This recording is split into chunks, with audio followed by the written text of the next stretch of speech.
Salut à tous, c'est Florian d'IT Connect, bienvenue dans cette troisième vidéo au sujet d'Azure Backup où nous allons apprendre à restaurer un ou plusieurs fichiers à partir d'une sauvegarde réalisée à l'aide d'Azure Backup. Donc précédemment nous avons vu comment mettre en place la solution Azure Backup, on a mis en place notamment des stratégies de sauvegarde. Ensuite dans le deuxième épisode on a vu comment restaurer une VM complète.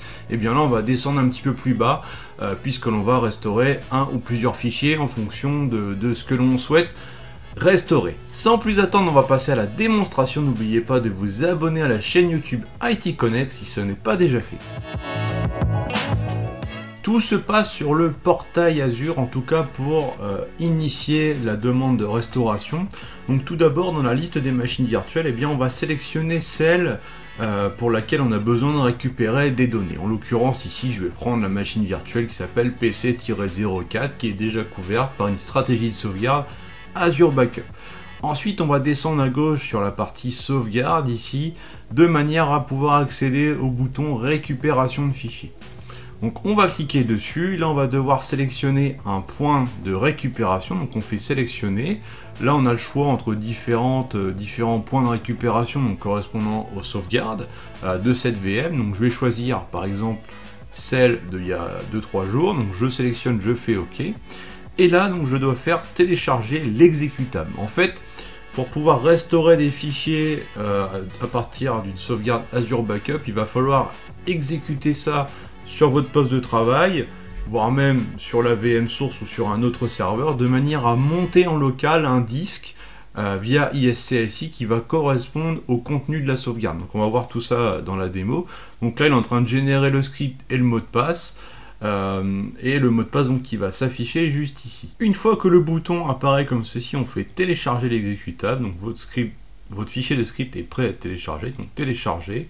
On obtient un exécutable comme on peut le voir ici. Et on a le mot de passe donc, qui est là. Donc ce que je vais faire, c'est que l'exécutable, eh bien, je vais le lancer sur ma machine. On va tout simplement lancer cet exécutable donc, en tant qu'administrateur. Et vous allez voir, donc il va me demander le mot de passe comme ceci. Donc là, je mets exactement le même mot de passe qui est sur le portail Azure. Et il va me lancer là un certain nombre d'informations. Et si on regarde un petit peu ce qui se passe, donc là, on lui demande de se connecter, ce que j'ai déjà connecté avant pour tester. Eh bien, il va en fait établir une connexion ISCSI via le service de Windows sur Azure pour me monter dans l'explorateur, comme on va pouvoir le voir ici dans ce PC. Je vais avoir un nouveau disque, voilà, qui est le disque local E, qui en fait me donne accès directement au contenu du disque de PC04, donc ma machine virtuelle Azure. Et donc à partir de là, eh bien, je peux naviguer dans le disque en me disant bah tiens, je vais aller par exemple sur le desktop de ce compte là, récupérer tel ou tel fichier, ou dans les documents. On peut vraiment naviguer comme on le souhaite dans le disque de manière à récupérer le ou les fichiers dont on a besoin. Donc pour les récupérer, finalement c'est tout simple, bien c'est un copier-coller, soit ici, dans un autre emplacement que le disque E en l'occurrence. Et on peut voir dans la gestion des disques de la machine locale, eh bien qu'on a bien ici un disque, donc le disque 1 de 127 Go, donc ce qui correspond en fait à une VM Azure de 128 Go, avec l'ensemble des partitions. Et donc c'est comme ça que l'on restaure un ou plusieurs fichiers d'une VM Azure. Et une fois qu'on a fini, eh bien, on va retourner dans le portail et on va cliquer sur démonter les disques. Et là il y a le démontage en cours. Et en fait on va voir que au niveau ici de ce PC, eh bien finalement le disque au bout d'un moment va disparaître tout seul. Voilà, donc le disque a bien disparu et au niveau du portail Azure, ça va pas tarder à mettre ici démontage terminé. Voilà, il me met bien ici démontage réussi.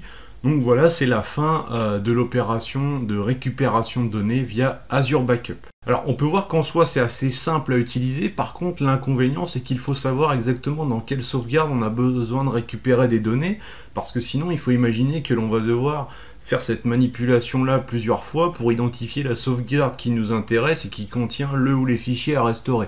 Donc ça peut être assez long quand on ne sait pas voilà, dans quel point de récupération exactement on doit utiliser. Et dans le même esprit, et de toute façon Microsoft le recommande, si vous avez vraiment beaucoup de données à restaurer, il vaut mieux restaurer la VM complète sous un autre nom, la démarrer, aller piocher ce que vous voulez dedans et la supprimer à la fin plutôt que de faire de la récupération de fichiers comme on a fait là. Donc dans ce cas-là, c'est plutôt appliquer la méthode que l'on a vue dans la précédente vidéo. Il faut aussi voir, alors ça je vous mettrai le lien dans la description de la vidéo, un petit peu la matrice de compatibilité, puisque quand on veut restaurer des fichiers d'une VM Windows Server 2022 par exemple, eh bien on ne peut pas forcément utiliser un poste client en Windows 10 ou en Windows 8. Donc il y a une matrice de compatibilité qui est disponible sur le site de Microsoft et que je vous mets, donc je vous mettrai le lien. De la même façon, ici j'ai pris l'exemple d'un Windows, mais on pourrait aussi faire de la restauration de fichiers pour une VM Linux. Alors voilà, cette vidéo touche à sa fin, j'espère qu'elle vous a plu. Dans le prochain épisode dédié à Azure Backup, nous verrons comment utiliser la fonction Soft Delete, qui est vraiment très intéressante pour se protéger contre les suppressions accidentelles ou malveillantes des sauvegardes. En attendant, n'hésitez pas à liker et à partager au maximum cette vidéo. Ciao.